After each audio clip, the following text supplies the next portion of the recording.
Bonjour tout le monde, aujourd'hui je vous invite à découvrir les activités de la médiathèque ainsi que sa responsable Martine. Tout d'abord bonjour. Bonjour. Est-ce que vous pouvez rapidement nous décrire votre rôle dans la médiathèque, présenter depuis combien de temps vous êtes ici, etc. En fait, moi je suis arrivée à la médiathèque de Cuxac-d'Aude le 6 janvier 2015 et je suis agent de médiathèque, donc au départ j'ai été recrutée pour gérer l'accueil, le prêt, les retours, les commandes de livres adultes, et j'étais sous la responsabilité de Josette Saury qui est la responsable de la médiathèque. D'accord. La médiathèque c'est quand même un endroit important du village avec c'est un peu un lieu culturel, par exemple soit pour les enfants, mais aussi on sait que régulièrement il y a plusieurs activités qui sont organisées.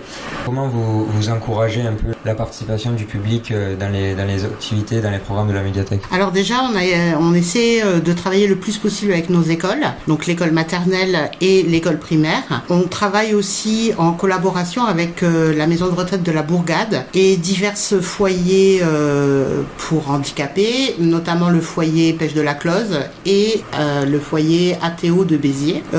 Effectivement, la médiathèque, elle est au centre du village, elle est très belle, elle a que 10 ans, elle vieillit très bien et effectivement, on a beaucoup d'animations.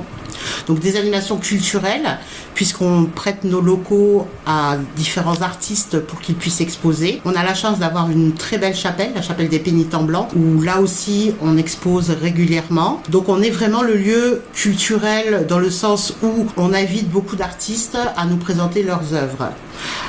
Mais on ne fait pas que ça, évidemment. On fait aussi la base du métier, c'est-à-dire le prêt et le retour, donc les commandes de livres. Donc là, on a quand même beaucoup d'abonnés cuxanais qui viennent nous rendre visite régulièrement. Voilà, après, c'est vrai qu'on fait beaucoup d'activités en lien avec les maternelles qui viennent tous les jeudis matins. L'été, c'est forcément une période particulière puisque on sait que par exemple les enfants sont en vacances, les gens ont peut-être plus parfois de temps libre. Est-ce que vous pouvez un peu nous présenter les activités qui sont prévues pour cet été?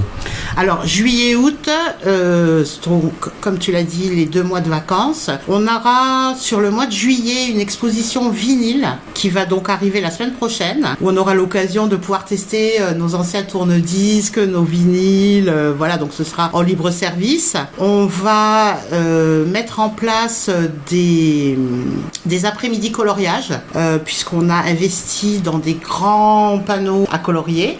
On vous fera des photos, on vous montrera ça. Voilà, août sera une période un peu plus calme et on recommence en fanfare au mois de septembre. Alors, je vous invite déjà, à partir du vendredi 8 septembre, on commencera la saison 2 avec une visite d'auteur. On aura la chance de recevoir Monsieur Bernard Shaw pour la présentation de son livre « Partir et guetter l'aurore ». On est très impatients. Et après, toutes les expositions qui sont déjà programmées, qui vont arriver petit à petit à la médiathèque. Cette interview a été réalisée par Clément Bernet pour Atax Radio.